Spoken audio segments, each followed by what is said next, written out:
Inilah rekaman yang dirilis oleh televisi pemerintah Iran. Puing-puing bangunan berserakan dan dinding rumah hancur lebur. Lokasi yang terkena bom milik Amerika Serikat ini adalah permukiman warga sipil. Serangan Amerika Serikat yang menyasar target sipil di Iran bukanlah yang pertama. Amerika Serikat juga diduga menyasar sekolah dasar putri di Iran pada akhir Februari lalu dan menewaskan sekitar 170 orang. Ya, militer Amerika Serikat resmi meluncurkan gelombang serangan besar-besaran langsung ke wilayah kedaulatan Iran. Presiden Amerika Serikat Donald Trump menegaskan bahwa Iran telah menyerang pasukan Amerika Serikat dan sekarang giliran Amerika untuk melancarkan serangan ke Iran.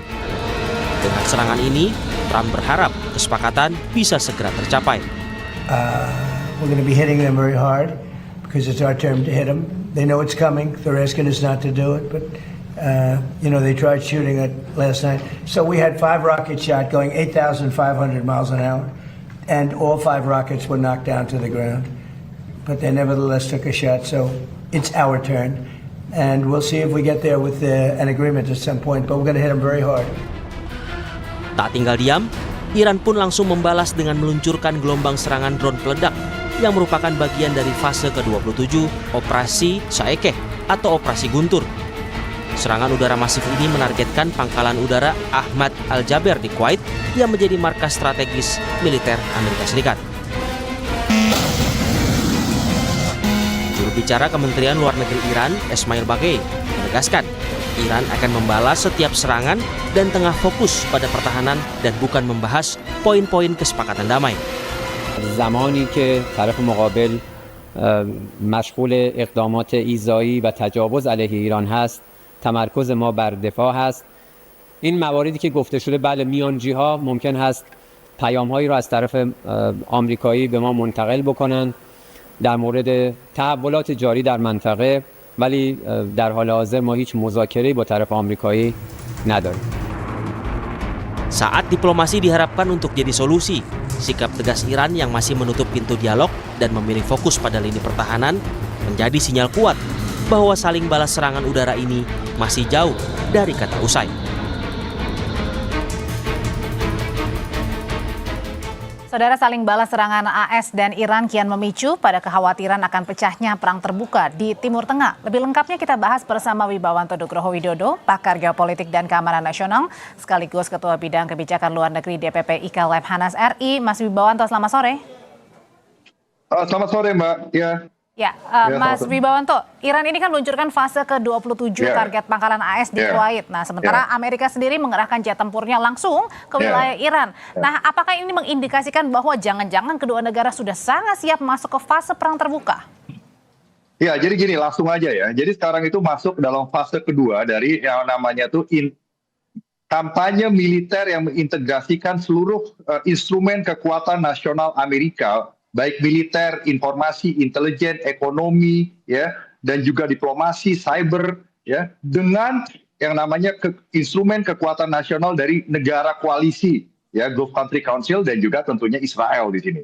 Nah, jadi ini ada yang namanya coalition warfare untuk menciptakan apa yang disebut dengan daya tangkal yang integrated, ya, melawan Iran. Itu poinnya tuh. Jadi sekarang ini merupakan suatu proses yang berkelanjutan, dihitung untuk jangka panjang, tujuannya adalah memaksa Iran untuk kembali kepada meja perundingan. Jadi mengubah orientasi kalkulasi strategis dari Iran. Itu dari perspektif Amerika dan juga dari negara koalisi, dalam hal ini salah satunya Arab Saudi.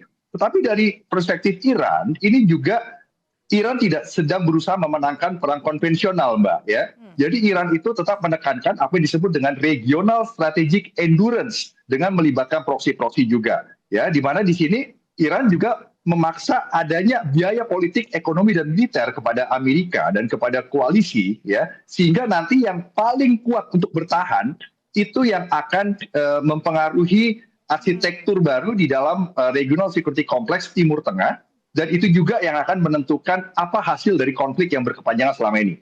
Jadi yang kita bisa ambil itu ada paling tidak poin pertama itu adalah ini bukan lagi tentang perang, ya, tapi ini kampanye strategis jangka panjang. Jadi kita jangan terkecoh hanya melihat tembakan-tembakan rudal, drone, atau serangan balasan, ya.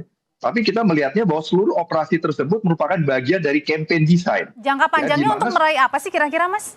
Ya, mengubah orientasi geopolitik Iran supaya Iran mau kembali lagi bernegosiasi, ya. Dan setiap upaya diplomasi itu akan disertai juga dengan yang namanya tekanan militer yang bukan hanya saja dilakukan oleh Amerika, tetapi sudah dilakukan oleh bersama-sama dengan negara-negara koalisi, dalam hal ini negara Arab Sunni, Gulf Country Council, gitu. Dan bersama Israel tentunya. Oke, tapi Mas Wibawa, ini kan kalau dari Amerika menginginkan untuk balik lagi ke meja perundingan. Satu sisi juga serangan-serangan ini membuat Iran juga nampaknya jauh dari kata mau balik ke meja perundingan. Apakah Iran saat ini memang merasa mungkin saja mereka sedang di atas angin atau justru sedang bersiap-siap menghadapi serangan yang lebih masif lagi bisa jadi?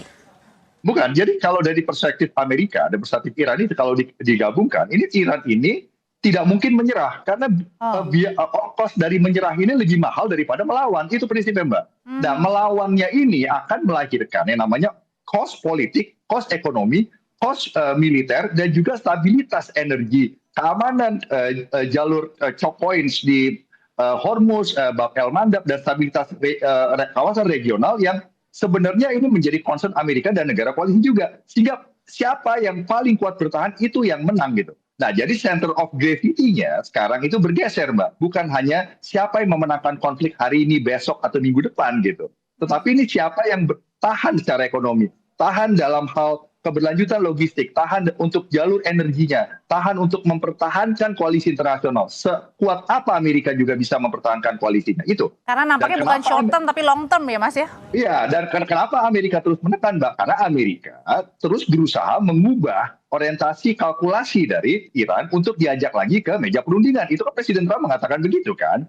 Dan sehingga kenapa Iran juga terus melawan? Nah, Iran terus melawan itu bahwa, ya tadi saya sudah bilang kan, bahwa mereka juga harus menjaga kredibilitas dari daya tangkalnya. Itu poinnya. Jadi ini bukan lagi integrated deterrence, bukan menciptakan daya tahan, tapi udah integrated pressure secara berkelanjutan. Tekanan dengan menggabungkan seluruh kekuatan international of power, semua negara-negara yang terlibat untuk memaksa Iran. Tapi yang menang nanti, Mbak, kalau yang menang itu nanti akan mempengaruhi arsitektur keamanan di order di Timur Tengah. Ini penting ini, dan nanti Saudi Arabia terbukti sekarang nih bukan hanya sebagai aktor yang mempertahankan diri, tetapi sebagai kontributor di dalam collective security arrangement. Nah, ini Iran ini seperti itu. Kalau gitu Mas Wibawa, sebenarnya seberapa kuat sih Iran sampai dengan sekarang ini, ataukah memang benar-benar Iran jangan-jangan sudah mempersiapkan lama nih persenjataannya untuk bisa menghadapi dalam jangka panjang gempuran Amerika? Atau jangan-jangan memang ada orang-orang yang atau pihak-pihak yang terus mensuplai Iran supaya tidak tadi ya dikatakan tidak kalah gitu, tidak mundur? Ya, jadi kan Amerika dan koalisi itu targetnya adalah mencapai sasaran yang kumulatif. Jadi mereka berusaha mendegrade militernya Iran, mendegrade kemampuan non-militernya Iran, termasuk juga daya juang, mental, dan juga kemampuan ekonomi. Sementara Iran juga sudah menyiapkan perang seperti ini. Nah, sekarang yang menjadi permasalahan pertanyaannya adalah siapa yang bisa bertahan di seluruh lini dalam perspektif ketahanan nasional. Jadi bukan hanya siapa yang bisa memenangkan pertempuran 1-2 hari atau memenangkan beberapa operasi atau bahkan memenangkan seluruh rangkaian operasi yang dikenal dengan yang namanya kampanye militer gitu, yang merupakan gabungan-gabungan dari operasi. Nah, makanya ini di sini siapa yang kuat secara ketahanan nasional secara overall dan yang kuat secara intelligence itu yang nanti akan menang, Mbak. Karena yang menguasai intelijen ini bukan hanya untuk mengumpulkan informasi, tapi keunggulan intelijen ini memberikan keuntungan untuk pengambilan keputusan dengan cepat dan tepat gitu. Karena baik Amerika maupun Iran ini saling bertahan dan tidak mau untuk mundur ya atau kalah begitu ya. Karena ini pertarungan sengit bagi keduanya. Terima kasih Mas Wibawanto Nugroho Widodo, pakar geopolitik dan keamanan nasional sekaligus Ketua Bidang Kebijakan Luar Negeri DPP IKA Lemhanas Republik Indonesia.